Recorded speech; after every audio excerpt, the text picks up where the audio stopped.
Good morning friends and students. आज हम कर्तव्य और सत्यता भाग 2 देखेंगे। हम लोगों का जीवन सदा अनेक कार्यों में व्यग्र रहता है। हम लोगों को सदा काम करते ही बीतता है। ಅಂದರೆ ನಮ್ಮ ಕೆಲಸ ಮಾಡ್ತಾನೆ ನಮ್ಮ ಜೀವನ ಕಳೀತೇವೆ। ಅನೇಕ ಕೆಲಸಗಳಲ್ಲಿ ನಾವು ಯಾವಾಗಲೂ ಬ್ಯುಸಿ ಇರ್ತೇವೆ। ವ್ಯಗ್ರ रहता है ಅಂದರೆ ಇಲ್ಲಿ ಬ್ಯುಸಿ ಅನ್ನೋ ಅರ್ಥದಲ್ಲಿ ತಗೋಬೇಕು, ವ್ಯಸ್ತತೆ ಇರ್ತದೆ। इसलिए हम लोगों को इस बात का पूरा ध्यान रखना चाहिए कि हम लोग सदा अपने धर्म के अनुसार काम करें और कभी उसके पथ पर से न हटें। ಆದ್ದರಿಂದ ನಾವು ಈ ಒಂದು ವಿಷಯದ ಕಡೆಗೆ ನಮ್ಮ ಸಂಪೂರ್ಣ ಗಮನವನ್ನು ಇಟ್ಟಿರಬೇಕು। ನಮ್ಮ ಧರ್ಮದ ಅನುಸಾರವಾಗಿ ಕೆಲಸ ಮಾಡೋದು ಮತ್ತು ಆ ಧರ್ಮದ ಮಾರ್ಗದಿಂದ ದೂರ ಆಗದೇ ಇರೋ ಹಾಗೆ ನಾವು ಯಾವಾಗಲೂ ಗಮನ ಹರಿಸಬೇಕು। चाहे उसके करने में हमारे प्राण भी चले जाएं तो कोई चिंता नहीं। ಆ ಕೆಲಸವನ್ನು ಮಾಡ್ತಾ ಮಾಡ್ತಾ ಕರ್ತವ್ಯವನ್ನು ಮಾಡ್ತಾ ಮಾಡ್ತಾ ನಮ್ಮ ಪ್ರಾಣವನ್ನೇ ಹೊರಟು ಹೋದರೂ ಸಹ ನಾವು ಯೋಚನೆ ಮಾಡಬಾರ್ದು। ಮಕ್ಕಳ, ಇಲ್ಲಿ ನಮಗೆ ಸ್ವಾತಂತ್ರ್ಯ ಕೊಡಿಸೋ ಒಂದು ಕೆಲಸದಲ್ಲಿ ಏನು ಜನಗಳು ನಮ್ಮ ಪ್ರಾಣಗಳನ್ನ ಕಳ್ಕೊಂಡ್ರು ತಮ್ಮದು, ಅವರು ಸಹ ಇದೇ ರೀತಿ ಯೋಚನೆ ಮಾಡಿದ್ರಿಂದನೇ ನಾವು ಇವತ್ತು ಆ ಒಂದು ಸ್ವಾತಂತ್ರ್ಯದ ಗಾಳಿಯನ್ನು ಉಸಿರಾಡ್ತಾ ಇದ್ದೇವೆ, ಸ್ವಾತಂತ್ರ್ಯದಲ್ಲಿ ಜೀವನ ಮಾಡ್ತಾ ಇದ್ದೇವೆ। ಸೊ ಹಾಗೆ ಸ್ವಾತಂತ್ರ್ಯ ಅನ್ನೋದು ಒಬ್ಬರಿಂದ ಬಂದದ್ದಲ್ಲ, ಬಹಳ ಜನಗಳು ಪ್ರಾಣ ಕೊಟ್ಟ ನಂತರ ಬಂದಂಥದ್ದು। ಅವರವರ ಕೆಲಸವನ್ನು ಅವರವರ ಕರ್ತವ್ಯವನ್ನು ಅವರು ಚೆನ್ನಾಗಿ ಮಾಡಿದ್ರಿಂದ ನಾವು ಈ ಒಂದು ಸ್ಥಿತಿನಲ್ಲಿದ್ದೇವೆ। ಹಾಗೆಯೇ ನಾವು ಸಹ ನಮ್ಮ ಕೆಲಸವನ್ನು ಯಾವುದೇ ಕಾರಣಕ್ಕೂ ಬಿಡದೆ ಮಾಡಬೇಕು ಅನ್ನೋ ಅರ್ಥದಲ್ಲಿ ಇಲ್ಲಿ ಹೇಳ್ತಾ ಇದ್ದಾರೆ। ನಮ್ಮ ಪ್ರಾಣ ಹೋದ್ರೂ ನಮ್ಮ ಕರ್ತವ್ಯವನ್ನು ಬಿಡಬಾರ್ದು। धर्म कालन मार्ग में सबसे अधिक बाधा चित्त की चंचलता, उद्देश्य की अस्थिरता और मन की निर्बलता से पड़ती है।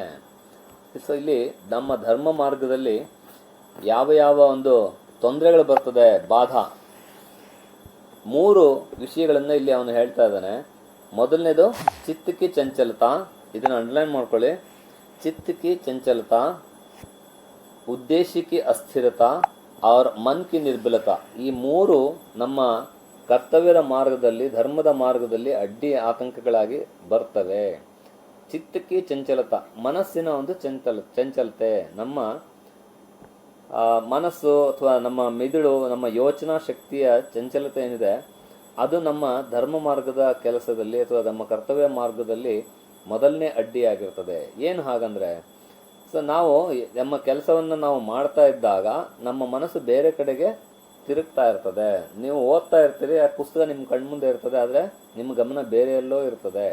ಸೊ ಇದು ಮೊದಲನೇ ಅಡ್ಡಿ, ಮನಸ್ಸಿನ ಚಂಚಲತೆ ಅನ್ನೋದು ಮೊದಲನೇ ಅಡ್ಡಿ। ಮನವನ್ನು ಮಂಗನಿಗೆ ಹೋಲಿಸಿದ್ದಾರೆ, ಮರ್ಕಟಕ್ಕೆ ಹೋಲಿಸಿದ್ದಾರೆ।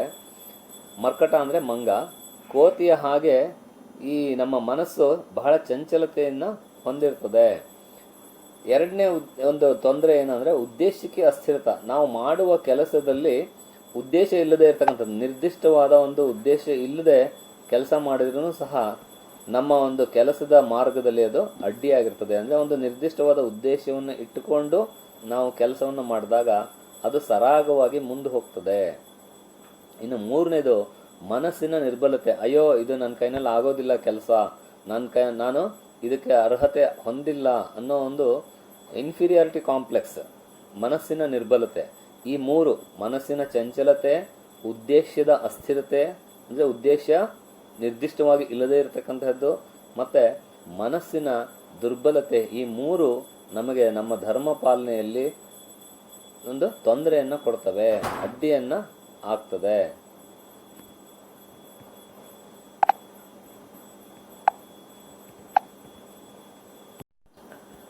मनुष्य के कर्तव्य मार्ग में एक ओर तो आत्मा के भले और बुरे कामों का ज्ञान और दूसरी ओर आलस्य और स्वार्थपरता रहती है। ಮನುಷ್ಯನ ಕರ್ತವ್ಯ ಮಾರ್ಗದಲ್ಲಿ ನಮ್ಮ ಆತ್ಮ ಒಳ್ಳೆಯದು ಕೆಟ್ಟದ್ದನ್ನು ಯೋಚನೆ ಮಾಡ್ತಕ್ಕಂಥ ಒಂದು ಶಕ್ತಿಯನ್ನು ಹೊಂದಿರ್ತದೆ। ಅದು ಆ ಒಂದು ಡ್ಯುಯಾಲಿಟಿಯಲ್ಲಿ, ಆ ಒಂದು ಕನ್ಫ್ಯೂಷನಲ್ಲಿ ಇರ್ತದೆ, ಈ ಕೆಲಸ ಒಳ್ಳೆಯದೋ ಕೆಟ್ಟದ್ದೋ ಅನ್ನೋ ಒಂದು ಒಂದು ಕನ್ಫ್ಯೂಷನ್ನಲ್ಲಿ ಇರ್ತದೆ. ಇನ್ನೂ ಒಂದು ಸೋಮಾರಿತನ ಮತ್ತು ಸ್ವಾರ್ಥತೆ ಅನ್ನೋದು ನಮ್ಮಲ್ಲಿ ಇರ್ತದೆ. ಸೊ ಈ ಎರಡರ ಕಾರಣದಿಂದ ನಾವು ಮಾಡ್ತಕ್ಕಂಥ ಕೆಲಸಗಳಲ್ಲಿ ತೊಂದರೆ ಆಗ್ತದೆ ಅಥವಾ ತಡ ಆಗ್ತದೆ. मनुष्य के कर्तव्य मार्ग में एक ओर तो आत्मा के भले और बुरे कामों का ज्ञान और दूसरी ओर आलस्य और स्वार्थपरता रहती है. ಸೊ ಒಂದು ಕಡೆಗೆ ನಮ್ಮ ಆತ್ಮ ಇದು ಕೆಲಸ ಮಾಡೋದು ಒಳ್ಳೇದಾ ಅಥವಾ ಕೆಟ್ಟದ್ದಾ, ಇದರಿಂದ ಒಳ್ಳೇದಾಗುತ್ತಾ ಕೆಟ್ಟದ್ದಾಗುತ್ತಾ ಅನ್ನೋ ಒಂದು ಯೋಚನೆಯಲ್ಲಿರ್ತದೆ. ಇನ್ನೂ ಒಂದು ಕಡೆಗೆ ನಮ್ಮ ಮನಸ್ಸು ಸೋಮಾರಿತನವನ್ನು ಹೊಂದಿರ್ತದೆ, ಜೊತೆಗೆ ಸ್ವಾರ್ಥತೆ ಅನ್ನೋದಿರ್ತದೆ. ಅಂದರೆ ಇದರಿಂದ ಏನು ಲಾಭ, ಈ ಕೆಲಸ ಮಾಡೋದ್ರಿಂದ ನಮಗೇನು ಹೆಚ್ಚು ಉಪಯೋಗ ಆಗ್ತದೆ, ಲಾಭ ಆಗ್ತದೆ ಅನ್ನೋ ಒಂದು ಲಾಭದ ಮನೋಭಾವವನ್ನು ಯೋಚನೆ ಮಾಡ್ತಾ ಇರ್ತದೆ. ಅದು ಸ್ವಾರ್ಥಪರತೆ. ಬಸ್ ಮನುಷ್ಯ ಇನ್ಹಿ ದೋನೋಂಕೆ ಬೀಚ್ ಪಡ रहता है. ಒಳ್ಳೆಯದು ಅಥವಾ ಕೆಟ್ಟದ್ದು ಯೋಚನೆ ಮಾಡೋದು, ಅಥವಾ ಇದರಿಂದ ಏನು ಲಾಭ ಅಂತಕ್ಕಂಥದ್ದು, ಅಥವಾ ಸೋಮಾರಿತನ ಮಾಡದೇ ಇರ್ತಕ್ಕಂಥ ಒಂದು ಸೋಮಾರಿತನ, ಈ ಎರಡರ ನಡುವೆ ಈ ಮನುಷ್ಯ ಅಥವಾ ಮನುಷ್ಯನ ಮನಸ್ಸು ಇರ್ತದೆ. यदि अंत में यदि उसका मन पक्का हुआ तो वह आत्मा की आज्ञा यदि उसका मन पक्का हुआ तो वह आत्मा की आज्ञा मानकर अपने धर्म का पालन करता है. ಸೊ ಈ ಒಂದು ಕನ್ಫ್ಯೂಷನ್ನು ಅಥವಾ ಈ ಒಂದು ಡ್ಯುಯಾಲಿಟಿಯಿಂದ ಅವನ ಮನಸ್ಸು ಗಟ್ಟಿಯಾದರೆ ಮಾತ್ರ ಅವನು ತನ್ನ ಆತ್ಮದ ಆಜ್ಞೆಯನ್ನು ಪಾಲನೆ ಮಾಡಿಬಿಟ್ಟು ಕೆಲಸವನ್ನು ಶುರು ಮಾಡ್ತಾನೆ ಅಥವಾ ಕೆಲಸವನ್ನು ಆರಂಭಿಸ್ತಾನೆ, ತನ್ನ ಧರ್ಮ ಮಾರ್ಗದಲ್ಲಿ ಮುನ್ನಡಿತಾನೆ. यदि उसका मन कुछ काल तक द्विधा में पड़ा रहा तो स्वार्थपरता निश्चय उसे आ घेरेगी. ಒಂದು ವೇಳೆ ಅವನ ಮನಸ್ಸು ಈ ಒಂದು ಕನ್ಫ್ಯೂಷನ್ನಲ್ಲಿ, ಈ ಒಂದು ಡ್ಯುಯಲಿಸಮ್ನಲ್ಲಿ ಅವನೇನಾದರೂ ಇದ್ದರೆ, ಸ್ವಲ್ಪ ಜಾಸ್ತಿ ಹೊತ್ತು ಯೋಚನೆ ಮಾಡ್ತಾ ಇದ್ದರೆ, ಅವನಿಗೆ ಖಂಡಿತ ಸ್ವಾರ್ಥತೆ ಅನ್ನೋದು ಆವರಿಸ್ಕೊಳ್ತದೆ. और उसका चरित्र घृणा के योग्य हो जाएगा. ಯಾವಾಗ ಅವನು ಸ್ವಾರ್ಥದಿಂದ ಇದರಿಂದ ಏನು ಲಾಭ ಅನ್ನೋ ಒಂದು ಯೋಚನೆ ಮಾಡಿ ಕೆಲಸ ಮಾಡ್ಲಿಕ್ಕೆ ಶುರು ಮಾಡ್ತಾನೆ, ಅವನ ಒಂದು ಕ್ಯಾರೆಕ್ಟರು ತಿರಸ್ಕಾರಕ್ಕೆ ಯೋಗ್ಯ ಆಗ್ತದೆ. ಅಂದರೆ ಅವನು ಸಮ್ಮಾನವನ್ನು ಹೊಂದೋದಿಲ್ಲ. ಯಾವಾಗಲೂ ನಿಸ್ವಾರ್ಥ ಸೇವೆ, ನಿಸ್ವಾರ್ಥ ಕೆಲಸವನ್ನು ಮಾಡೋದ್ರಲ್ಲೇ ಅವನ ಒಂದು ಕ್ಯಾರೆಕ್ಟರು ಹೆಚ್ಚಾಗ್ತದೆ. ಸೊ ಸ್ವಾರ್ಥತೆಯಿಂದ ಮಾಡ್ತಕ್ಕಂತಹ ಕೆಲಸ ತಿರಸ್ಕಾರಕ್ಕೆ ಯೋಗ್ಯ ಆಗ್ತದೆ. इसलिए यह बहुत आवश्यक है कि आत्मा जिस बात के करने की प्रवृत्ति दे जिस बात के करने की प्रवृत्ति दे उसे बिना अपने स्वार्थ सोचे झटपट कर डालना चाहिए. ಆದ್ದರಿಂದ ನಮ್ಮ ಆತ್ಮ ಏನಿದೆ, ಯಾವಾಗ ಆ ಕೆಲಸವನ್ನು ಮಾಡಲಿಕ್ಕೆ ಅದು ಹೇಳ್ತದೆ, ಆಗ ಯೋಚನೆ ಮಾಡದೆ, ನಮ್ಮ ಯಾವುದೇ ಸ್ವಾರ್ಥವನ್ನು ಥಿಂಕ್ ಮಾಡದೆ ನಾವು ತಕ್ಷಣ ಮಾಡಬೇಕಾಗ್ತದೆ. ಅದಕ್ಕೆ ನಮ್ಮ ಕನ್ನಡದಲ್ಲಿ ಒಂದು ಗಾದೆ ಇದೆ, ಶುಭಸ್ಯ ಶೀಘ್ರಂ. ಯಾವುದೇ ಒಳ್ಳೆ ಕೆಲಸವನ್ನು ಆದಷ್ಟು ಬೇಗ ಮಾಡಿದಷ್ಟು ಒಳ್ಳೆಯದು. ಯೋಚನೆ ಮಾಡಿದರೆ ಅದರಿಂದ ಶುಭ ಆಗೋದಿಲ್ಲ, ಅಶುಭ ಆಗ್ತದೆ, ಅಥವಾ ನಮ್ಮ ಸ್ವಾರ್ಥತೆ ಅನ್ನೋದರಲ್ಲಿ ಸೇರ್ತದೆ. ऐसा करते करते जब धर्म करने की बात पड़ जाएगी तब फिर किसी बात का भय ना रहेगा. ಈ ರೀತಿ ಮಾಡ್ತಾ ಮಾಡ್ತಾ ಧರ್ಮದ ಮಾರ್ಗದಲ್ಲಿ ನಡೀತಕ್ಕಂಥ ಅಥವಾ ಧರ್ಮ ಮಾರ್ಗದ ಕರ್ತವ್ಯವನ್ನು ಮಾಡೋದಕ್ಕೆ ಯಾವುದೇ ಭಯ ಇರೋದಿಲ್ಲ. ನಮಗೆ ನಾವು ಮಾಡ್ತಿರೋದು ಒಳ್ಳೆಯದು, ಧರ್ಮ ಅನ್ನೋದು ನಮಗೆ ಅರ್ಥ ಆದರೆ ನಮಗೆ ಯಾವುದೇ ಭಯ ಇಲ್ಲದೆ ನಾವು ಕೆಲಸವನ್ನು ಮಾಡ್ತೇವೆ. देखो इस संसार में जितने बड़े बड़े लोग हो गए हैं जिन्होंने संसार को उपकार किया है और उसके लिए आदर और सत्कार पाया है, उन सभी ने अपने कर्तव्य को सबसे ಶ್ರೇಷ್ಠ ಮಾನಾ है. ನೋಡಿ, ಈ ಪ್ರಪಂಚದಲ್ಲಿ ಯಾರೆಲ್ಲ ದೊಡ್ಡ ದೊಡ್ಡ ವ್ಯಕ್ತಿಗಳಾಗಿದ್ದಾರೆ, ಯಾರೆಲ್ಲ ಈ ಪ್ರಪಂಚಕ್ಕೆ ಉಪಕಾರವನ್ನು ಮಾಡಿದ್ದಾರೆ ಮತ್ತು ಪ್ರಪಂಚದಿಂದ ಗೌರವ ಸತ್ಕಾರಗಳನ್ನು ಪಡೆದಿದ್ದಾರೆ, ಅವರೆಲ್ಲರೂ ಕರ್ತವ್ಯವನ್ನೇ ಸರ್ವಶ್ರೇಷ್ಠ ಅಂತ ತಿಳಿದಂಥವ್ರು, ಆ ಕರ್ತವ್ಯವನ್ನು ಮಾಡಿದಂಥವ್ರು. क्योंकि जितने कर्म उन्होंने किए उन सभी में अपने पर ध्यान देकर न्याय का बर्ताव किया. ಯಾರೆಲ್ಲ ಈ ಒಂದು ಕರ್ಮವನ್ನು ಮಾಡಿದ್ದಾರೆ, ಕ್योंकि जितने कर्म उन्होंने किए, ಎಷ್ಟೆಲ್ಲ ಕೆಲಸಗಳನ್ನ ಮಾಡಿದ್ದಾರೆ ಅವರೆಲ್ಲ ತಮ್ಮ ಮೇಲೆ ಗಮನವನ್ನು ಕೊಟ್ಬಿಟ್ಟು ನ್ಯಾಯದ ಒಂದು ವ್ಯವಹಾರವನ್ನು, ನ್ಯಾಯದ ಒಂದು ಕೆಲಸವನ್ನು ಮಾಡಿದ್ದಾರೆ. जिन जातियों में यह गुण पाया जाता है वे ही संसार में उन्नति करती है.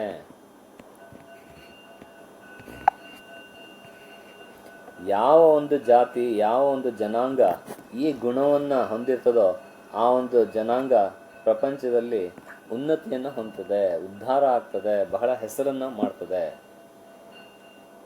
और संसार में उनका नाम आदर के साथ लिया जाता है ಮತ್ತು ಪ್ರಪಂಚದಲ್ಲಿ ಅವರ ಹೆಸರನ್ನು ಬಹಳ ಗೌರವದಿಂದ ತಗೊಳ್ತೇವೆ. एक समय ಇದಕ್ಕೆ ಒಂದು ಉದಾಹರಣೆ ಕೊಡ್ತಾ ಇದ್ದಾನೆ. एक समय किसी अंग्रेज जहाज में जब वह बीच समुद्र में था एक छेद हो गया. ಒಮ್ಮೆ ಒಂದು ಇಂಗ್ಲಿಷ್ನ ಹಡಗು ಸಮುದ್ರದಲ್ಲಿ ಇರ್ತದೆ. ಅದಕ್ಕೆ ಒಂದು ಹೋಲ್ ಆಗ್ತದೆ ಅಥವಾ ಅದರಲ್ಲಿ ನೀರು ತುಂಬೋದಕ್ಕೆ ಶುರು ಆಗ್ತದೆ. ಉಸ್ ಪರ್ ಬಹುತ್ ಸಿ ಸ್ತ್ರೀಯಾ और पुरुष थे. ಅದರಲ್ಲಿ ಬಹಳಷ್ಟು ಜನ ಮಕ್ಕಳು ಮತ್ತು ಸ್ತ್ರೀಯರು ಇದ್ದರು. ಹೆಣ್ಮಕ್ಳು ಗಂಡ್ಮಕ್ಳು ಮಕ್ಕಳು ಎಲ್ಲರೂ ಇದ್ದರು. ಉಸ್ಕೆ ಬಚಾನೆ ಕಾ ಪೂರಾ ಉದ್ಯೋಗ ಕಿಯಾ ಗಯಾ. ಅದನ್ನು ಕಾಪಾಡೋದಕ್ಕೆ ಬಹಳ ಪ್ರಯತ್ನ ಮಾಡ್ತಾರೆ. ಆ ಹಡಗನ್ನು ಹೇಗಾದರೂ ಮಾಡಿ ಕಾಪಾಡಬೇಕು ಅಂತ ಹೇಳಿ. ಪರ್ ಜಬ್ ಕೋಯಿ ಉಪಾಯ ಸಫಲ್ ನ ಹುआ तब जितनी स्त्रियां उस पर थीं सब नावों पर चढ़ाकर विदा कर दी गईं और जितने मनुष्य उस पोत पर बच गए थे उन्होंने उसकी छत पर इकट्ठे होकर ईश्वर को धन्यवाद दिया कि वे अब तक अपना कर्तव्य पालन कर सके और स्त्रियों की प्राण रक्षा में सहायक हो सके. ಸೊ ಅಲ್ಲಿರ್ತಕ್ಕಂಥ ಎಲ್ಲ ಪುರುಷರು ಅಥವಾ ಗಂಡು ಮಕ್ಳು ಏನು ಮಾಡ್ತಾರೆ, ಹೆಣ್ಮಕ್ಳನ್ನ ಮತ್ತು ಸಣ್ಣ ಸಣ್ಣ ಮಕ್ಕಳನ್ನ ಸಣ್ಣ ಸಣ್ಣ ದೋಣಿಗಳಲ್ಲಿ ಕಳಿಸ್ಕೊಡ್ತಾರೆ, ಅವ್ರನ್ನ ಕಾಪಾಡ್ತಾರೆ. ಮತ್ತು ಇವರೆಲ್ಲರೂ ಸೇರಿಕೊಂಡು ಆ ಹಡಗನ್ನು ಕಾಪಾಡೋದಕ್ಕೆ ಸಾಧ್ಯ ಆಗಲಿಲ್ಲ, ಆದರೆ ಹೆಣ್ಮಕ್ಳನ್ನ ಮತ್ತು ಮಕ್ಕಳನ್ನ ಕಾಪಾಡಿದ್ವಿ ಅನ್ನೋ ಒಂದು ಸಮಾಧಾನ ತಗೊಂಡು ಎಲ್ಲರೂ ಆ ಹಡಗಿನ ಮೇಲ್ಭಾಗಕ್ಕೆ ಹೋಗಿ ಎಲ್ಲರೂ ದೇವರಿಗೆ ಧನ್ಯವಾದವನ್ನು ಹೇಳ್ತಾರೆ. निदान इसी प्रकार ईश्वर की प्रार्थना करते करते उस पोत में पानी भर आया और वह डूब गया. ಸೊ ನಿಧಾನವಾಗಿ ಅವರು ದೇವರ ಪ್ರಾರ್ಥನೆ ಮಾಡ್ತಾನೆ ಇದ್ರು. ಆ ಹಡಗು ಕೆಳಗಡೆಗೆ ಮುಳುಗ್ತಾ ಹೋಯಿತು. पर वे लोग अपने स्थान पर ज्यों के त्यों खड़े रहे. उन्होंने अपने प्राण बचाने का कोई उद्योग नहीं किया. ಅವರು ಎಲ್ಲಿ ನಿಂತಿದ್ರು ಅಲ್ಲೇ ಇದ್ರು. ತಮ್ಮ ಪ್ರಾಣವನ್ನು ಉಳಿಸ್ಕೊಳ್ಳೋದಕ್ಕೆ ಅವರು ಪ್ರಯತ್ನ ಪಡಲಿಲ್ಲ. ಒಂದು ವೇಳೆ ಅವರು ತಮ್ಮ ಪ್ರಾಣಕ್ಕೆ ಪ್ರಾಮುಖ್ಯತೆ ಕೊಟ್ಟಿದ್ದಿದ್ರೆ ಹೆಣ್ಮಕ್ಳನ್ನ ಮತ್ತು ಮಕ್ಕಳನ್ನ ಕಾಪಾಡೋಕ್ಕಾಗ್ತಾ ಇದ್ದಿದ್ದಿಲ್ಲ. ಆ ಕಾರಣಕ್ಕಾಗಿ ಅವರು ತಮ್ಮ ಪ್ರಾಣವನ್ನು ತ್ಯಾಗ ಮಾಡಿಬಿಟ್ಟು ಅಲ್ಲಿ ದೇವರಿಗೆ ಧನ್ಯವಾದವನ್ನು ಹೇಳ್ತಾರೆ. इसका कारण यह था कि यदि वे अपने प्राण बचाने का उद्योग करते तो स्त्रियां और बच्चे न बच सकते. ಅದನ್ನೇ ಹೇಳ್ತಾರೆ. ಅವರು ಒಂದು ವೇಳೆ ತಮ್ಮ ಪ್ರಾಣದ ಬಗ್ಗೆ ಯೋಚನೆ ಮಾಡಿದ್ದಿದ್ರೆ ಮಕ್ಕಳನ್ನ ಮತ್ತು ಸ್ತ್ರೀಯರನ್ನ ಕಾಪಾಡೋದಕ್ಕೆ ಆಗ್ತಾ ಇದ್ದಿದ್ದಿಲ್ಲ. इसीलिए उस पोत के लोगों ने अपना धर्म यही समझा कि अपने प्राण देकर स्त्रियों और बच्चों के प्राण बचाने चाहिए. ಆದ್ರಿಂದ ಆ ಒಂದು ಹಡಗಿನ ಪೋತ್ ಅಂದರೆ ಹಡಗು, ಹಡಗಿನ ಜನ ತಮ್ಮ ಧರ್ಮ ಯಾವುದು ಅಂತ ತಿಳ್ಕೊಂಡ್ರು. ತಮ್ಮ ಪ್ರಾಣವನ್ನು ಕೊಟ್ಬಿಟ್ಟು ಹೆಣ್ಮಕ್ಳು ಮತ್ತು ಮಕ್ಕಳ ಪ್ರಾಣವನ್ನು ಉಳಿಸೋದೇ ತಮ್ಮ ಧರ್ಮ ಅಂತ तिलकोंड्रो.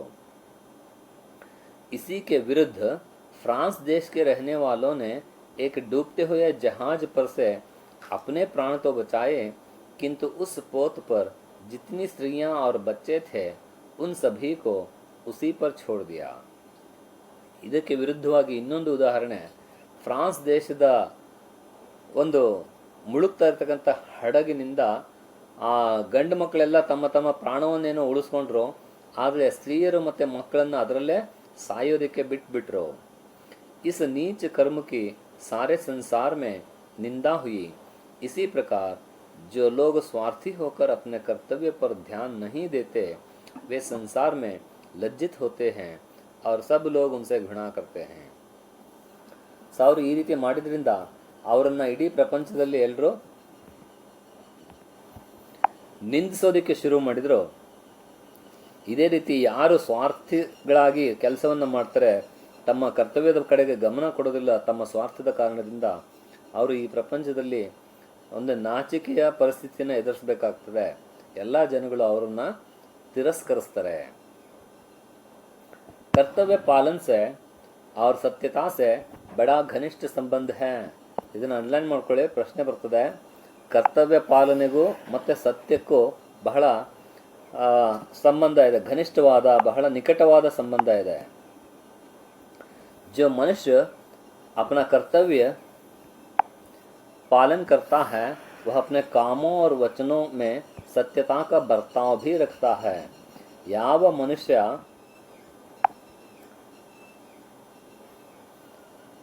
ತನ್ನ ಕರ್ತವ್ಯವನ್ನು ಪಾಲನೆ ಮಾಡ್ತಾನೋ, ತನ್ನ ಕೆಲಸಗಳಲ್ಲಿ ಮತ್ತು ತನ್ನ ಮಾತುಗಳಲ್ಲಿ ಸತ್ಯವನ್ನು बिहेव ಮಾಡ್ತಾನೆ, ಸತ್ಯವನ್ನು ಪಾಲನೆ ಮಾಡ್ತಾನೆ, वह ठीक समय पर उचित रीति से अच्छे कामों को करता है, ಸರಿಯಾದ ಸಮಯಕ್ಕೆ ಒಳ್ಳೆಯ ಕೆಲಸಗಳನ್ನು ಅವನು ಸರಿಯಾದ ರೀತಿಯಲ್ಲಿ ಮಾಡ್ತಾನೆ। सत्यता ही एक ऐसी वस्तु है जिससे इस संसार में मनुष्य अपने कार्यों में सफलता पा सकता है। ಸತ್ಯ ಅನ್ನೋದೇ ಒಂದು ವಸ್ತು, ಇದರಿಂದ ಈ ಸತ್ಯದಿಂದ ಈ ಪ್ರಪಂಚದಲ್ಲಿ ಮನುಷ್ಯ ತನ್ನ ಕೆಲಸಗಳನ್ನು ಬಹಳ ಸಕ್ಸಸ್ಫುಲ್ ಆಗಿ ಮಾಡಲಿಕ್ಕೆ ಸಾಧ್ಯ ಆಗ್ತದೆ।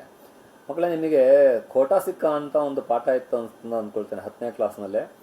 ಅದರಲ್ಲಿ ಆ ಮಗು ಒಂದು ತನ್ನ ತಂದೆಗೆ ತನ್ನ ಅಂಕಗಳ ಬಗ್ಗೆ ಮಾರ್ಕ್ಸ್ ಕಾರ್ಡನ್ನು ತಿದ್ದುಕೊಂಡು ಬಂದು ತೋರಿಸ್ತದೆ. ಅದು ತಿದ್ದಿರೋದು ತಂದೆಗೆ ಗೊತ್ತಾಗ್ತದೆ, ಆದರೆ ತಂದೆ ಅಲ್ಲಿ ಏನೂ ಬೈಯೋದಿಲ್ಲ ಆ ಮಗುಗೆ. ಅವ್ರೇನು ಮಾಡ್ತಾರೆ, ಸ್ವಲ್ಪ ದಿನ ಬಿಟ್ಬಿಟ್ಟು ಒಂದು ಸವಕಲು ನಾಣ್ಯವನ್ನು ಆ ಮಗುಗೆ ಕೊಟ್ಬಿಟ್ಟು ಮಾರ್ಕೆಟ್ನಿಂದ ನಿನಗೆ ಇದರಲ್ಲಿ ಏನು ಬೇಕೋ ಅದನ್ನು ತಗೊಂಡು ಬಾ ಅಂತ ಹೇಳಿ ಕಳಿಸ್ತಾರೆ. ಅದು ನಾಣ್ಯ ಎಲ್ಲೂ ನಡೆಯೋದಿಲ್ಲ. ಮಾರ್ಕೆಟಿಗೆ ಹೋದಾಗ ಅವನು ವಾಪಸ್ ಬಂದ್ಬಿಟ್ಟು ಹೇಳ್ತಾನೆ, ಅಪ್ಪ ಇದು ಸವಕಲು ನಾಣ್ಯ, ಇದು ನಡೆಯೋದಿಲ್ಲ, ಇಂಥದ್ದನ್ನು ನೀನು ಯಾಕೆ ಕೊಟ್ಟೆ ನನಗೆ ಅಂತ ಕೇಳ್ತಾನೆ.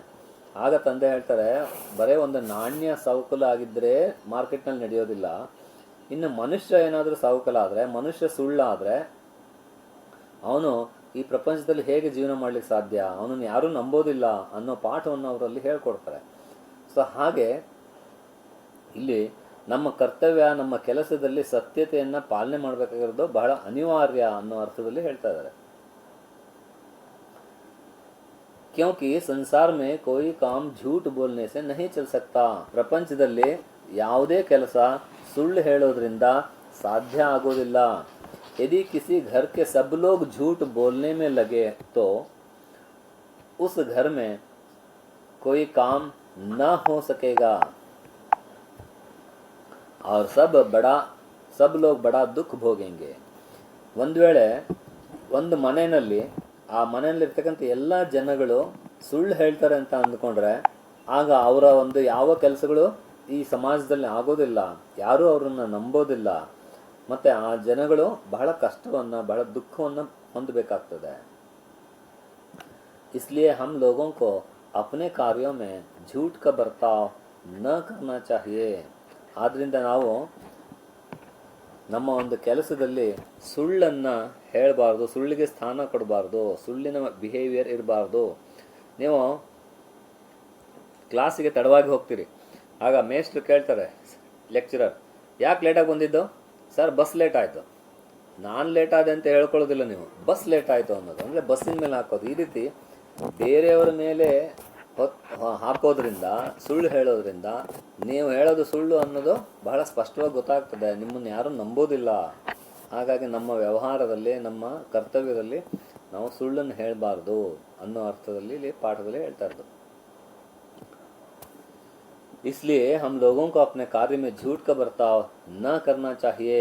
ನಾವು ನಮ್ಮ ಕೆಲಸದಲ್ಲಿ ಸುಳ್ಳಿನ ಒಂದು ವರ್ತನೆ ಹೊಂದಿರಬಾರ್ದು.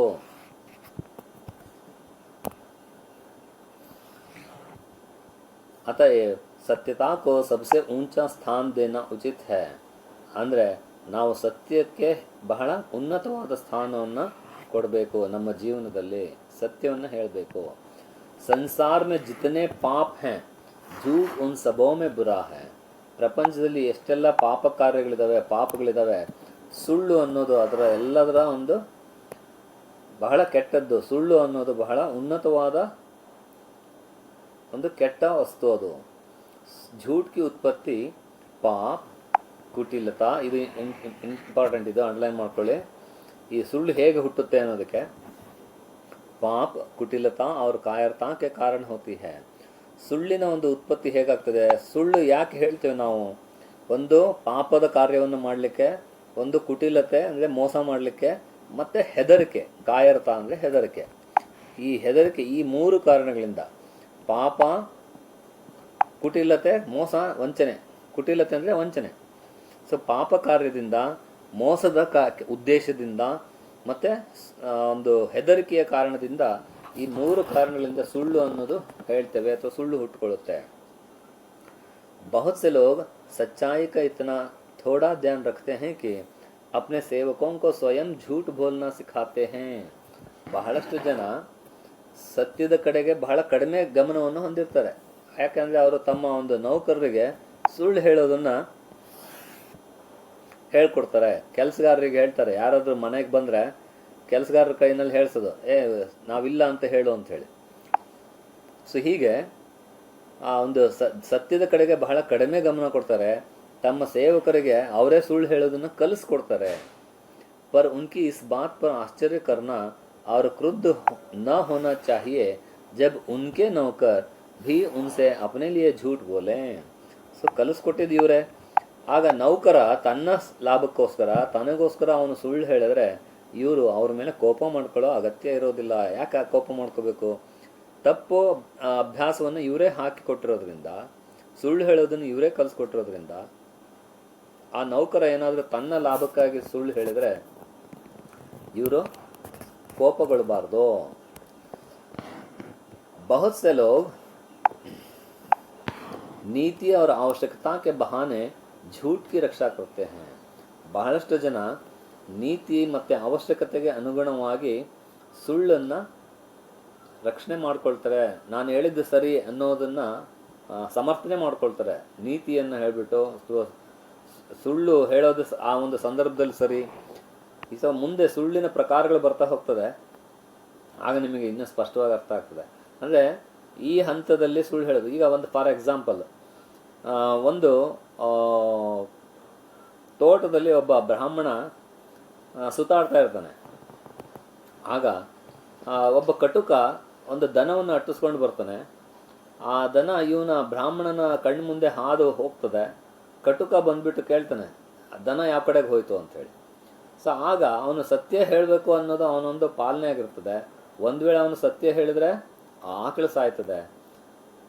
ಹಾಗಾಗಿ ಅವನು ಏನು ಮಾಡಬೇಕು? ಈ ಒಂದು ಗೊಂದಲಲ್ಲಿ ಇರ್ತಾನೆ ಅವನು. ಸೊ ಅದು ಸತ್ಯ ಹೇಳ್ತಾನ ಅಥವಾ ಸುಳ್ಳು ಹೇಳ್ತಾನ ಅನ್ನೋದು ಇಂಪಾರ್ಟೆಂಟ್. ಅಂದರೆ ಇಲ್ಲಿ ನಾವು ಸತ್ಯವನ್ನು ಹೇಳಬೇಕು, ಆದರೆ ಸತ್ಯದಿಂದ ಯಾರಿಗೂ ನೋವಾಗಬಾರ್ದು. ಆ ಕಾರಣಕ್ಕಾಗಿ ಕೆಲವೊಮ್ಮೆ ನಾವು ಸುಳ್ಳು ಹೇಳ್ತೇವೆ. ಸೊ ಅದು ಸಹ ತಪ್ಪು ಅನ್ನೋ ಅರ್ಥದಲ್ಲಿ ಇಲ್ಲಿ ಹೇಳ್ತಾ ಇರೋದು. बहुत से लोग ನೀತಿ और आवश्यकता के बहाने, ತಮ್ಮ ಅವಶ್ಯಕತೆಗೆ ನೆಪ ಮಾಡಿಕೊಂಡು ಅವಶ್ಯಕತಾ ಕೆ ಬಹಾನೆ झूठ की रक्षा करते हैं, ಸುಳ್ಳಿನ ರಕ್ಷಣೆಯನ್ನು ಮಾಡ್ತಾರೆ. ಅಂದರೆ ಯಾರಾದರೂ ಸುಳ್ಳು ಹೇಳಿದರೆ ಅದರ ರಕ್ಷಣೆ ಮಾಡೋದು, ಅದಕ್ಕೆ ಸಪೋರ್ಟ್ ಮಾಡೋದು. ಸೊ ಅದು ಸಹ ತಪ್ಪು. वे कहते हैं कि इस समय इस बात को प्रकाशित न करना और दूसरी बात को बताकर कहना नीति के अनुसार समयानुकूल और परम आवश्यक है. ಅವರ ಒಂದು ವಾದ ಏನಾಗಿರ್ತದೆ, ಈ ಸಮಯದಲ್ಲಿ ಈ ಮಾತನ್ನು ಹೇಳೋದು ಅಥವಾ ಬೇರೆ ಮಾತನ್ನು ಹೇಳಿ ಹೇಳಬೇಕಾಗಿರೋದನ್ನು ಹೇಳದೇ ಇರೋದು ನೀತಿಗೆ ಸರಿ, ಇದು ಈಗಿನ ಸಮಯಕ್ಕೆ ಸರಿ, ಆ ಸಮಯಕ್ಕೆ ತಕ್ಕ ಹಾಗೆ ಮಾತನಾಡಬೇಕು ಅನ್ನೋ ಒಂದು ನೀತಿಯನ್ನು ಹೇಳ್ತಾರೆ. फिर बहुत से लोग किसी बात को सत्य सत्य कहते हैं कि जिससे सुनने वाला यह समझे कि यही बात सत्य नहीं वरन इसका उल्टा सत्य होगा. ಇನ್ನು ಕೆಲವರು ಬೇಕಂತಾನೆ ಸತ್ಯವನ್ನು ಪದೇ ಪದೇ ಒತ್ತಿ ಹೇಳೋದು. ಆ ರೀತಿ ಆ ಪದೇ ಪದೇ ಒಂದೇ ಮಾತನ್ನು ತಿರ್ಗಾಮುರ್ಗ ಅದನ್ನೇ ಹೇಳೋದ್ರಿಂದ ಕೇಳ್ತಕ್ಕಂಥ ವ್ಯಕ್ತಿಗೆ ಇದು ಹೇಳ್ತಿರೋದು ಸತ್ಯ ಅಲ್ಲ, ಇದರ ಆಪೋಸಿಟ್ ಸತ್ಯ ಇರಬೇಕು ಅನ್ನೋ ಒಂದು ಭ್ರಮೆ ಉಂಟಾಗ್ತದೆ. ಹಾಗೆ ಒಂದೇ ವಿಷಯವನ್ನು ಪದೇ ಪದೇ ಸತ್ಯ ಆಗಿದ್ರೂ ಸತ್ಯವನ್ನೇ ಪದೇ ಪದೇ ಹೇಳೋದ್ರಿಂದ ಆ ಸತ್ಯ ಸುಳ್ಳಾಗಿ ಪರಿವರ್ತನೆ ಆಗೋಕ್ಕೆ ಸಾಧ್ಯ ಇರ್ತದೆ. इस प्रकार से बातों को कहना झूठ बोलने के पाप से किसी प्रकार का कम नहीं. ಈ ರೀತಿಯ ಸತ್ಯ ಹೇಳೋದು ಅಥವಾ ಸತ್ಯವನ್ನು ಸುಳ್ಳಿನ ರೂಪದಲ್ಲಿ ಪ್ರೆಸೆಂಟ್ ಮಾಡ್ತಕ್ಕಂಥದ್ದು, ಒಂದು ವೇಳೆ ಸತ್ಯನೇ ಹೇಳಿದ್ರು ಅದು ಪದೇ ಪದೇ ಹೇಳೋದ್ರಿಂದ ಅದು ಸುಳ್ಳಾಗಿ ಪರಿವರ್ತನೆ ಆಗೋದ್ರಿಂದ ಇದು ಸುಳ್ಳಿಗೆ ಸಮ. ಯಾವಾಗಲೂ ಸತ್ಯವನ್ನು ನೇರವಾಗಿ ಒಮ್ಮೆ ಮಾತ್ರ ಹೇಳಬೇಕು. ಆದರೆ ನಾವು ಪದೇ ಪದೇ ಅವನನ್ನು ಕನ್ಫ್ಯೂಷನ್ ಮಾಡಲಿಕ್ಕೋಸ್ಕರವಾಗಿ ಒಂದೇ ವಿಷಯವನ್ನು ನಾವು ಪದೇ ಪದೇ ಹೇಳೋದ್ರಿಂದ ಅವನು ಅದರ ಆಪೋಸಿಟ್ ಅರ್ಥ ಮಾಡ್ಕೊಳ್ತಾನೆ. ಸೊ ಇದು ಸುಳ್ಳಿಗೆ ಸಮ ಅಂತ ಹೇಳ್ತದಾನೆ ಲೇಖಕ. संसार में ऐसे भी नीच और कुत्सित लोग हैं जो झूठ बोलने में अपनी चतुराई समझते हैं. ಪ್ರಪಂಚದಲ್ಲಿ ಇನ್ನೂ ಕೆಲವರು ಕೆಟ್ಟ ಜನ, ಕುತ್ಸಿತ್ ಲೋಗ್ ಅಂದರೆ ಮೋಸದ ಜನ ಹೇಗಿದ್ದಾರೆ ಅಂದರೆ, ಸುಳ್ಳು ಹೇಳೋದೇ ಅವರ ಒಂದು ಚತುರತೆ, ಅವರ ಒಂದು ಬುದ್ಧಿವಂತಿಕೆ ಅಂತ ಅಂದ್ಕೊಂಡಿರ್ತಾರೆ. ಅಂದರೆ ಯಾರು ಸುಳ್ಳು ಹೇಳ್ತಾರೋ ಅವರು ಬೇರೆಯವ್ರ ಮುಂದೆ ಹೇಳ್ಕೊಳ್ತಾರೆ, ನೋಡು ಅವನಿಗೆ ಹೇಗೆ ಟೋಪಿ ಹಾಕಿದೆ, ನಾನು ಹೇಗೆ ಅವನಿಗೆ ಮೋಸ ಮಾಡಿದೆ, ಅದೇ ಒಂದು ಅವರ ಒಂದು ಕ್ವಾಲಿಫಿಕೇಶನ್ ಅನ್ನೋ ಅರ್ಥದಲ್ಲಿ ಹೇಳ್ಕೊಳ್ತಾರೆ. और सत्य को छिपाकर धोखा देने या झूठ बोलकर अपने को बचा लेने में ही अपना परम गौरव मानते हैं. ಮತ್ತೆ ಸತ್ಯವನ್ನು ಹೇಳದೆ ಮೋಸ ಮಾಡೋದು ಮತ್ತು ಸುಳ್ಳು ಹೇಳಿಬಿಟ್ಟು ತಮ್ಮನ್ನು ತಾವು ರಕ್ಷಣೆ ಮಾಡ್ಕೊಳ್ಳೋದೆ, ಅದರಲ್ಲೇ ಅವರ ಗೌರವ ಇದೆ, ಅವರ ಒಂದು ಮರ್ಯಾದೆ ಇದೆ ಅಂತ ಅಂದ್ಕೊಳ್ತಾರೆ. ಅಂದರೆ ತಮ್ಮನ್ನು ತಾವು ಕಾಪಾಡ್ಕೊಂಡ್ವಿ, ಬೇರೆಯವ್ರಿಗೆ ಚೆನ್ನಾಗಿ ಟೋಪಿ ಹಾಕಿದ್ವಿ, ಮೋಸ ಮಾಡಿದ್ವಿ ಅಂತ ಹೆಮ್ಮೆಯಿಂದ ಹೇಳ್ಕೊಳ್ತಾರೆ. ऐसे लोग ही समाज को नष्ट करके दुख और संताप के फैलाने के मुख्य कारण होते हैं. ಈ ರೀತಿಯ ಜನಗಳೇ ಸಮಾಜವನ್ನು ನಷ್ಟಕ್ಕೆ ತಳ್ತಾರೆ, ದುಃಖಕ್ಕೆ ತಳ್ತಾರೆ, ಸಂತಾಪವನ್ನು ಹರಡೋದಕ್ಕೆ, ದುಃಖ ಹರಡೋದಕ್ಕೆ ಕಾರಣ ಆಗ್ತಾರೆ. इस प्रकार झूठ बोलना स्पष्ट न बोलने से अधिक निंदित और कुत्सित कर्म है. ಈ ರೀತಿ ಸುಳ್ಳು ಹೇಳೋದು ಸ್ಪಷ್ಟವಾಗಿ ಹೇಳದೇ ಇರೋದಕ್ಕಿಂತ ಹೆಚ್ಚು ನಿಂದಿತ ಮತ್ತು ಕುತ್ಸಿತವಾದ ಮೋಸದ ಮಾರ್ಗ, ಮೋಸದ ಕೆಲಸ. ಸೊ ಸುಳ್ಳು ಹೇಳೋದು ಸ್ಪಷ್ಟವಾಗಿ ಹೇಳದೇ ಇರೋದಕ್ಕಿಂತ ಬಹಳ ದೊಡ್ಡ ತಪ್ಪು. झूठ बोलना और भी कई रूपों में देख पड़ता है. ಸುಳ್ಳು ಹೇಳೋದು ಇನ್ನು ಅನೇಕ ರೂಪಗಳಲ್ಲಿ ನಾವು ನೋಡ್ತೇವೆ. ಜೈಸೆ ಚುಪ್ ರಹನಾ, ಗೊತ್ತಿದ್ರು ಸುಮ್ಮನೆ ಇರೋದು. ನೀವು ಈ ಕೆಲಸ ಮಾಡ್ತೀರಿ, ನಿಮ್ಮಲ್ಲಿ ಗುಂಪಲ್ಲಿ ಮಾತಾಡ್ತಾ ಇರ್ತಾರೆ ಯಾರೋ ಒಬ್ರು, ಯಾರು ಮಾತಾಡಿದ್ದು ಅಂತ ಕೇಳಿದ ತಕ್ಷಣ ಎಲ್ಲರೂ ಸೈಲೆಂಟ್ ಆಗ್ತೀರಿ. ಅದ್ರಲ್ಲಿ ಮಾತಾಡಿದವರು ಯಾರು ಅಂತ ನೀವು ನಿಮ್ಮ ಫ್ರೆಂಡನ್ನು ಬಿಟ್ಕೊಡೋದಿಲ್ಲ. ಹಾಗೆ ಸುಮ್ಮನೆ ಇರೋದು ಸಹ ಒಂದು ರೀತಿ ಸುಳ್ಳು ಹೇಳೋದಾಗೆ. ಜೈಸೆ ಚುಪ್ ರಹನಾ, ಕಿಸಿ ಬಾತ್ ಕೋ ಬಢಾಕರ್ ಕೆಹನಾ, ಯಾವುದೋ ಒಂದು ವಿಷಯವನ್ನು ಒಗ್ಗರಣೆ ಹಾಕಿ ಹೇಳೋದು, ಹೆಚ್ಚು ಎಕ್ಸಾಗರೇಟ್ ಮಾಡಿ ಹೇಳ್ತಕ್ಕಂಥದ್ದು. ಕಿಸಿ ಬಾತ್ ಕೋ ಛಿಪಾನ, ಹೇಳೋ ವಿಷಯದಲ್ಲಿ ಯಾವುದೋ ಒಂದು ವಿಷಯವನ್ನು ಮುಚ್ಚಿಟ್ಬಿಟ್ಟು ಹೇಳೋದು. ಭೇದ್ ಬದಲ್ನ, ಆ ಒಂದು ರಹಸ್ಯವನ್ನು ಬದಲಾಯಿಸೋದು ಅಥವಾ ವಿಷಯವನ್ನು ಬದಲಾಯಿಸೋದು. झूठ मूठ दूसरों के साथ हाँ में हाँ मिलाना, ಸುಳ್ಳೆ ಅದು ಒಂದು ವೇಳೆ ಸರಿನೇ ಇರಲಿ ತಪ್ಪೇ ಇರಲಿ ಅವರ ಮಾತಿಗೆ ಹೌದು ಹೌದು ಅಂತ ತಲೆ ಆಡಿಸೋದು ಅಥವಾ ಅದಕ್ಕೆ ಸಪೋರ್ಟ್ ಮಾಡೋದು. ಪ್ರತಿಜ್ಞಾ ಕರ್ಕೆ ಉಸೆ ಪೂರಾ ನಾ ಕರ್ನ, ಮತ್ತು ಒಂದು ಏನಾದರೂ ಪ್ರಾಮಿಸ್ ಮಾಡಿಬಿಟ್ಟು ಅದನ್ನು ಪೂರ್ತಿ ಮಾಡದೇ ಇರೋದು. ಅವ್ರ ಸತ್ಯಕ್ಕೋ ನ ಬೋಲ್ನ ಇತ್ಯಾದಿ, ಮತ್ತು ಸತ್ಯವನ್ನು ಹೇಳದೇ ಇರೋದು. ಈ ಎಲ್ಲವೂ ಸುಳ್ಳಿನ ಒಂದು ಪ್ರಕಾರಗಳು ಅಂತ ಹೇಳ್ತಾನೆ. ಇದನ್ನ ಭಾಳ ಇಂಪಾರ್ಟೆಂಟು. ಕ್ವಶನ್ ಕೇಳ್ತಾನೆ, झूठ के कितने प्रकार हैं ಅಂತೇಳಿ. ಚುಪ್ ರಹನಾ, ಕಿಸಿ ಬಾತ್ ಕೋ ಬಢಾಕರ್ ಕೆಹನಾ, ಸುಮ್ಮನೆ ಇರೋದು, ಯಾವುದೋ ಒಂದು ವಿಷಯವನ್ನು ಹೆಚ್ಚು ಮಾಡಿ ಹೇಳೋದು, ಜಾಸ್ತಿ ಎಕ್ಸಾಗರೇಟ್ ಮಾಡಿ. ಕಿಸಿ ಬಾತ್ ಕೋ ಛಿಪಾನ, ಯಾವುದೋ ಒಂದು ವಿಷಯವನ್ನು ಮುಚ್ಚಿಡೋದು. ಭೇದ್ ಬದಲ್ನ, ರಹಸ್ಯವನ್ನು ಬದಲಾಯಿಸೋದು ಅಂದರೆ ವಿಷಯ ಬದಲಾಯಿಸೋದು. झूठ मूठ दूसरों के साथ हाँ में हाँ मिलाना, ಸುಮ್ಮನೆ ಬೇರೆಯವರ ಒಂದು ಅಭಿಪ್ರಾಯಕ್ಕೆ ನಾವು ತಲೆ ಆಡಿಸೋದು. ಆಮೆ ಹಾ ಮಿಲಾನ ಇದು ಮುಹಾವರ ಇದೆ. ತಲೆ ಆಡಿಸೋದು ಅಥವಾ ಒಪ್ಪಿಗೆ ಸೂಚಿಸೋದು. ಪ್ರತಿಜ್ಞಾ ಕರ್ಕೆ ಉಸೆ ಪೂರಾ ನಾ ಕರ್ನ, ಪ್ರತಿಜ್ಞೆ ಮಾಡಿಬಿಟ್ಟು ಅದನ್ನ ಪೂರ್ತಿ ಮಾಡದೇ ಇರೋದು. ಮತ್ತು ಸತ್ಯಕ್ಕೂ ನ ಬೋಲ್ನ ಇತ್ಯಾದಿ, ಮತ್ತು ಸತ್ಯ ಹೇಳದೇ ಇರೋದು, ಇನ್ನು ಮುಂತಾದವು ಸುಳ್ಳಿನ ಪ್ರಕಾರಗಳು. जबकि ऐसा करना धर्म के विरुद्ध है, तब ये सब बातें झूठ बोलने से किसी प्रकार कम नहीं. ಸೊ ಈ ಎಲ್ಲ ವಿಷಯಗಳು, ಈ ಎಲ್ಲ ಕೆಲಸಗಳು, ಸುಳ್ಳು ಹೇಳಿದ ಪ್ರಕಾರಗಳಿಂದವೆ, ಇವೆಲ್ಲವೂ ಧರ್ಮದ ವಿರುದ್ಧವಾಗಿರೋದ್ರಿಂದ ಈ ಎಲ್ಲ ವಿಷಯಗಳು ಸಹ ಸುಳ್ಳಿಗೆ ಸಮ. ಈ ಎಲ್ಲ ಕಾರ್ಯಗಳು ಸಹ ಸುಳ್ಳಿಗೆ ಸಮ. फिर ऐसे लोग भी होते हैं जो मुँह देखी बातें बनाया करते हैं. ಇನ್ನು ಕೆಲವರು ಇರ್ತಾರೆ, ಅವ್ರು ನೋಡಿದ್ದನ್ನ ಬಿಟ್ಟು ಬೇರೆದನ್ನ ಹೇಳ್ತಾರೆ. ಅಂದರೆ ನೋಡಿದ್ದಕ್ಕೆ ಹೆಚ್ಚು ಸೇರಿಸಿ ಹೇಳೋದು. ಮಕ್ಕಳೇ ನಾ ಇದಕ್ಕೊಂದು ಆಟ ಆಡಿಸ್ತಾ ಇರ್ತಾನೆ. फिर ऐसे लोग भी होते हैं जो मुँह देखी बातें बनाया करते हैं. ತಾವು ನೋಡಿದ್ದಕ್ಕೆ ಬಾಯಿಗೆ ಬಂದಂಗೆ ಸೇರಿಸಿಕೊಂಡು ಹೇಳತಕ್ಕಂಥದ್ದು ಅಂತ. ಸೊ ಒಂದು ಆಟ ಏನಿದೆ, ಚೈನೀಸ್ ವಿಸ್ಪರ್ ಅಂತ ಹೇಳಿ, ನೀವು ಇದನ್ನು ಆಟ ಆಡಬಹುದು. ಒಂದು 2 ವಾಕ್ಯ ಅಥವಾ 3 ವಾಕ್ಯವನ್ನು ಒಬ್ಬರ ಕಿವಿನಲ್ಲಿ ಹೇಳೋದು. ಅದು ಒಬ್ಬರಿಂದ ಒಬ್ಬರಿಗೆ ಕಿವಿಗೆ ಪಾಸ್ ಆಗ್ತದೆ. ಯಾರಿಗೋ ಜೋರಾಗಿ ರಿಪೀಟ್ ಮಾಡಬಾರ್ದು ಮತ್ತು ಕೇಳಬಾರ್ದು. ಸೊ ಆ ಒಂದು ವಾಕ್ಯ ಕೊನೆಯ ವ್ಯಕ್ತಿ ಅಥವಾ ಕೊನೆಯ ಸ್ಟೂಡೆಂಟು ಸಂಪೂರ್ಣವಾಗಿ ಬಹಳ ಬೇರೆನೇ ಹೇಳ್ತಾರೆ. That is called Chinese whisper ಅಂತ ಗೇಮ್. ಸೊ ಹೇಗೆ ಜನ ವಿಷಯವನ್ನು ತಿರುಗಿಸ್ತಾರೆ, ತಮ್ಮದೇ ಆದಂಥ ಕೆಲವೊಂದು ಅಭಿಪ್ರಾಯಗಳನ್ನು ಸೇರಿಸಿ ಹೇಳ್ತಾರೆ ಅನ್ನೋದಕ್ಕೆ ಈ ಒಂದು ಆಟ. ಸೊ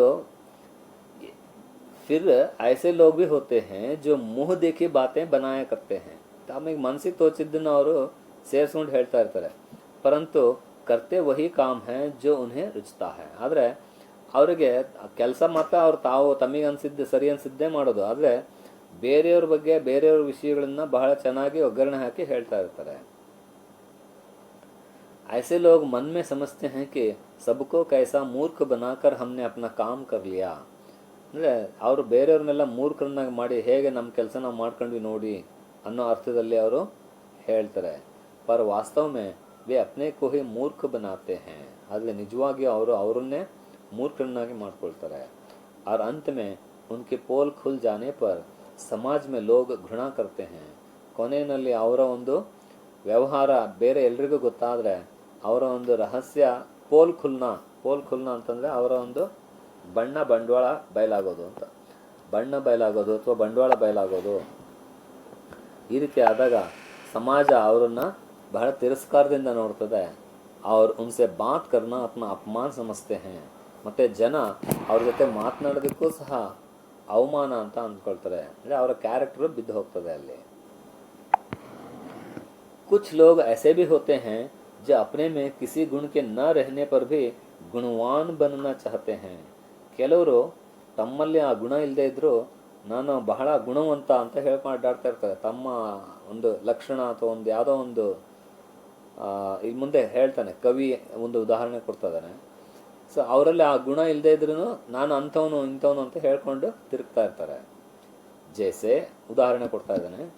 यदि कोई पुरुष कविता करना न जानता हो पर वह अपना ढंग ऐसा बनाए रहे जिससे लोग समझें कि यह कविता करना जानता है, तो यह कविता का आडंबर रखने वाला मनुष्य झूठा है. और फिर वह अपने भेष का निर्वाह पूरी रीति से न कर सकने पर दुख सहता है. और अंत में भेद खुल जाने पर सब लोगों की आंखों में झूठा और नीच गिना जाता है. ಸೊ ಒಬ್ಬ ಮನುಷ್ಯ ತನ್ನನ್ನು ತಾನು ಕವಿ, ದೊಡ್ಡ ಕವಿ ಅಂತ ಹೇಳ್ಕೊಂಡು ತಿರುಗ್ತಾ ಇರ್ತಾನೆ. ಸೊ ಇದರಿಂದ ಅವನು ಗೌರವ ಸತ್ಕಾರಗಳನ್ನ ಪಡಿತಾ ಇರ್ತಾನೆ. ಆದರೆ ಇದು ಕವಿತೆಯ ಒಂದು ಆಡಂಬರ ಅಷ್ಟೇ. ಅವನು ನಿಜವಾಗಿಯೂ ಕವಿತೆ ಮಾಡ್ಲಿಕ್ಕೆ ಬರೋದಿಲ್ಲ ಅಂತಂದರೆ ಕೊನೆಗೆ ಒಂದಲ್ಲ ಒಂದು ದಿವಸ ಅವನ ಒಂದು ರಹಸ್ಯ ಜನಗಳಿಗೆ ಗೊತ್ತಾಗ್ಬಿಟ್ಟು ಅವನನ್ನು ತಿರಸ್ಕರಿಸ್ತಾರೆ. ಸೊ ಅವನ ಸುಳ್ಳನ್ನು ಅವನು ನಿರ್ವಾಹ ಮಾಡೋದಕ್ಕಾಗದೆ, ನಿಭಾಯಿಸೋದಕ್ಕಾಗ್ದಲ್ಲೇ ಅವನು ಬಹಳ ದುಃಖವನ್ನು ಪಡಬೇಕಾಗ್ತದೆ. ಸೊ ಜನಗಳ ದೃಷ್ಟಿನಲ್ಲಿ ಅವನು ಸುಳ್ಳುಗಾರ, ಬಹಳ ಕೆಟ್ಟವನು ಅನ್ನೋ ಅರ್ಥದಲ್ಲಿ ಅವನನ್ನು ಪರಿಗಣಿಸ್ತಾರೆ. ಸೊ ಈ ರೀತಿ ನಾವು ನಮ್ಮ ಬಗ್ಗೆ ಫಾಲ್ಸ್ ಕ್ಯಾರೆಕ್ಟರನ್ನು ಬಿಲ್ಡ್ ಮಾಡಬಾರ್ದು ಅನ್ನೋ ಅರ್ಥದಲ್ಲಿ ಹೇಳ್ತಾರೆ. उसे तो इसी में बड़ा संतोष और आनंद होता है कि सत्यता के साथ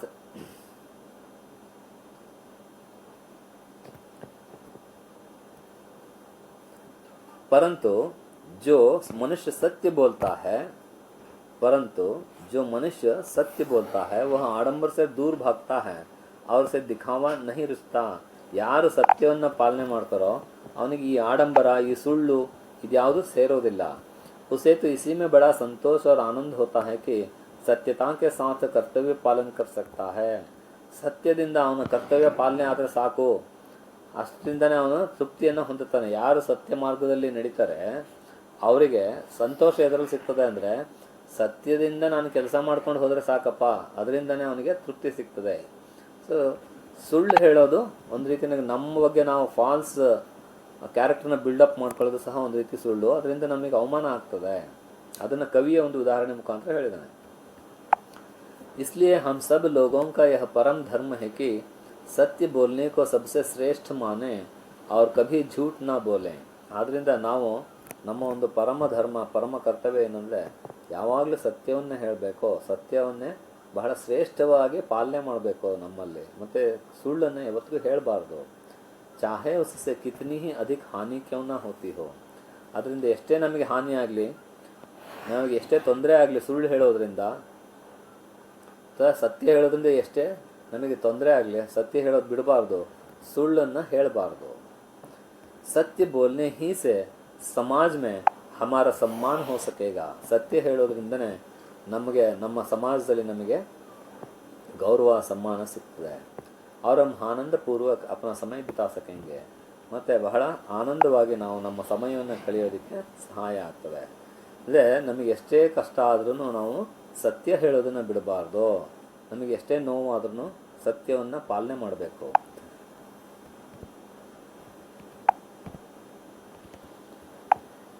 क्योंकि सच्चे को सब कोई चाहते और झूठे से सभी घृणा करते हैं.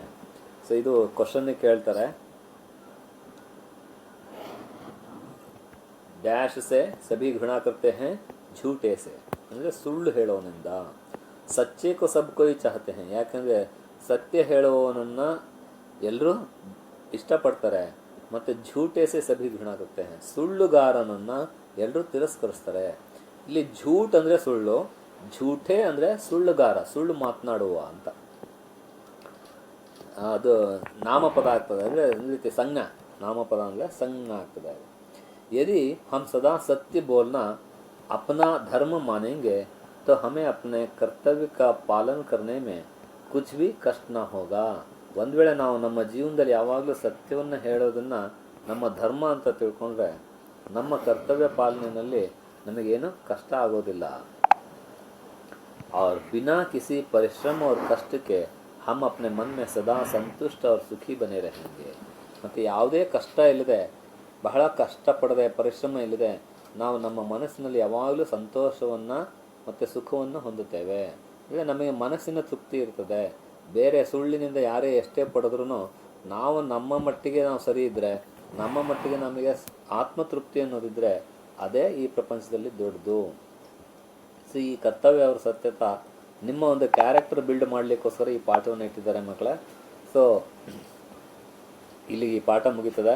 ಇಲ್ಲಿ ಮುಹಾವರ ಒಂದಿದೆ, ಅದು ಮುಖ್ಯ ನೋಡ್ಕೊಳ್ಳಿ. ಪೋಲ್ ಖುಲ್ನ ರಹಸ್ಯ ಪ್ರಕಟ್ ಹೋನ. ಸೊ ಇದು ಈ ಪಾಠದಲ್ಲಿ ಇರ್ತಕ್ಕಂಥ ಮುಹಾವರೆ. ಅಲ್ಲಿಗೆ ಈ ಪಾಠ ಕಂಪ್ಲೀಟ್ ಆಗ್ತದೆ. ನಮ್ಮ ಈ ಒಂದು ಪ್ರಯತ್ನಕ್ಕೆ ನಿಮ್ಮ ಒಂದು ಸ್ನೇಹಿತರಿಗೆ ಇದನ್ನು ಶೇರ್ ಮಾಡೋದ್ರ ಮುಖಾಂತರ, ಇದಕ್ಕೆ ಸಬ್ಸ್ಕ್ರೈಬ್ ಆಗೋದ್ರ ಮುಖಾಂತರ ಪ್ರೋತ್ಸಾಹ ಕೊಡ್ತೀರಾ ಅಂತ ಹೇಳ್ತಾ, ನಿಮ್ಮ ಪ್ರೀತಿಯ ಡಾಕ್ಟರ್ ಕೆ ವಿ ಉಮಾಶಂಕರ್. ಧನ್ಯವಾದಗಳು.